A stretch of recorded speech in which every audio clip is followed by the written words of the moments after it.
직접 관리 전혀 없는 것으로 보입니다. 특별히 물을 필요가 있나요? 예, 계엄 선포 동기와 관련돼 있다고 봅니다.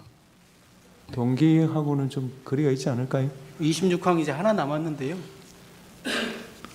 왜 하필이면 비상계엄 선포 당시에 증인이 서울청장이었는지를 묻고자 함입니다. 26항 하나만 묻겠습니다.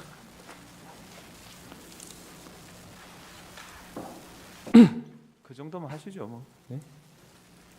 네, 알겠습니다. 그 뭐 객관적인 사실은 다 뭐 알 수 있는 거 아닌가요? 예. 몇 가지 제가 좀 추가했습니다. 네. 시간 남아 있습니다. 증인 그날 안가에서 한 10분 만에 나오셨다 그랬잖아요. 네. 그죠? 그러면 결국 그날 안가에 가셨던 거는 오늘 밤에 계엄 선포한다는 사실 그거 듣고 그리고 A4지 받아온 거 그게 다죠. 예. 그 A4지 봉투에서 꺼내줬다 그랬는데요. 기억 노란색 봉투던가요? 아닙니다. 어디서 꺼내준지는 저도 그래요? 기억이 없습니다. 예.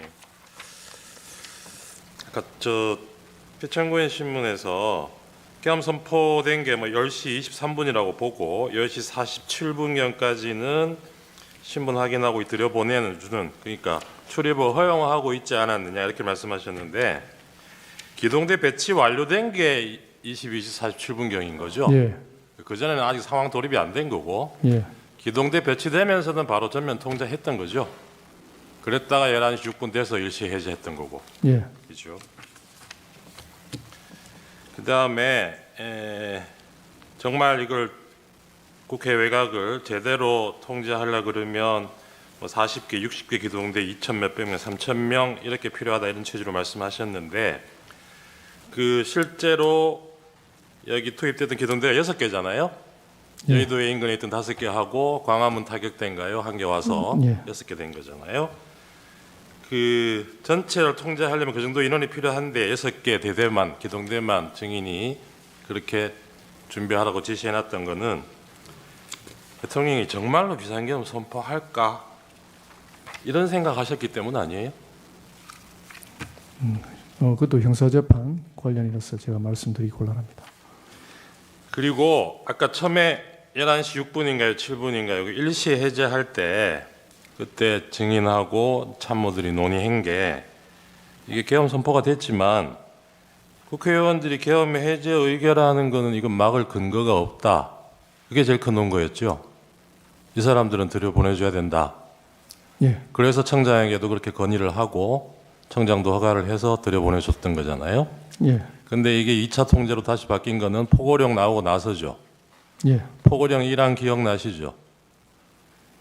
첫 번째 항. 국회를 포함해서 정치활동 전면 금지한다. 예. 그 2차 전면 통제하신 거는 계엄 해제 국회의원들이 계엄 해제 의결하러 국회에 들어가는 상황은 마찬가지였는데 이 포고령 1항 때문에 결국 다시 전면 통제로 돌아갔던 거죠. 포고령 1항이 말하자면 우선한다고 판단했던 거죠. 그 포고령이란 근거에 의해서 상급청의 지시에 따라야 된다고 그러니까 생각했습니다. 청장도 그렇게 지시를 했고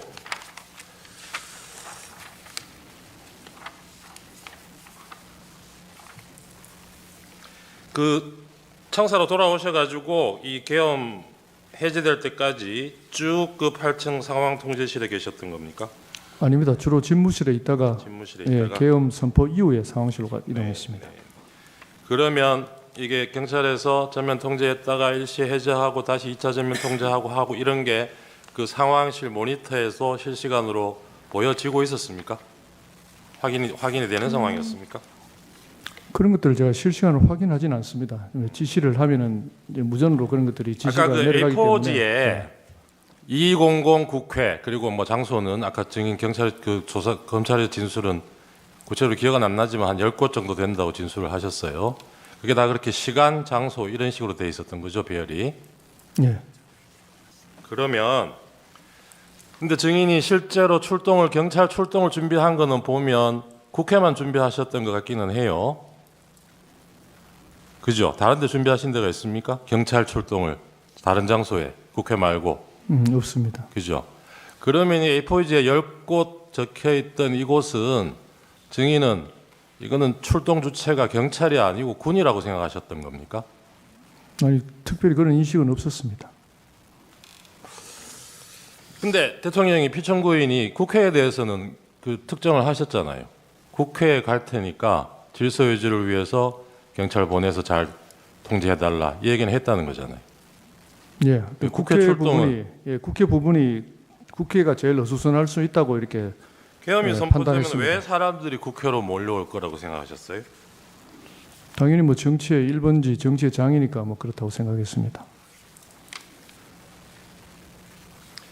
그 2차 전면 통제할 때 전면 통제하되 전면 통제는 국회의원도 들여보내지 말라는 거죠. 그런데 한편으로 또 물리적 충돌은 피하라 그러셨다고요? 그런 지시 같이 하셨습니까? 예, 그러면 그 출입 통제에 응하지 않고 거기 뭐 저항하거나 강제로 진입 시도하는 사람들은 어떻게 하라는 얘기인가요?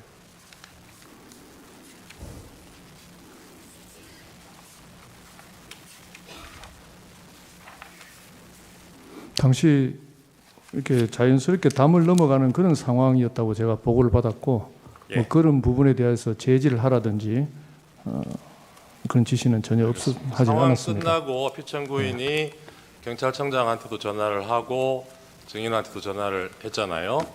그 증인은 이제 증인 통화 내용만 아실 텐데 그 조지호 청장 그때 뭐 덕분에 일찍 잘 해제됐다 이런 취지로 얘기하니까 조지호 청장 그걸 뼈 있는 말로 받아들였다 이렇게 얘기를 해요.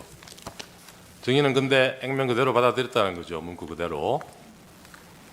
예, 저는 뭐 특별히 다른 생각을 하지 않았습니다. 그렇게 격려를 해주시니까 고맙던가요? 격려 차원보다는 그냥 하시는 말로 들었습니다. 예, 저도 마지막으로 하나만 더 묻겠습니다. 아까 FTX 훈련 이런 비상 사태를 대비한 훈련 상황에서 주요 언론사, 뭐 어느 언론사를 상대로든 단전 단수 조치하는 훈련 해본 적 있습니까? 전혀 없습니다. 피청구인은 이 사건 비상계엄이 경고용으로 한 것이라고 주장하고 있거든요. 그런데 단전 단수 조치를 만약에 한다면 없던 혼란도 생기는 거 아니겠어요? 뭐 제 판단을 말씀드리는 건 적절치 않다고 봅니다. 예. 아까 뭐 증인은 정확한 장소는 잘 기억나지 않는다고 하지만 언론사가 있었던 것은 사실인 것 같고 그 언론사들에서 단전 단수를 한다거나 또 국회 인근에 통신 차단 조치를 한다거나 하면은 그곳에 모인 사람들이 더더욱 혼란에 빠지지 않겠습니까? 그럴 때는 경찰은 어떤 조치를 해야 되죠? 단전 단수 조치를 해서는 안 된다고 생각합니다. 그렇죠.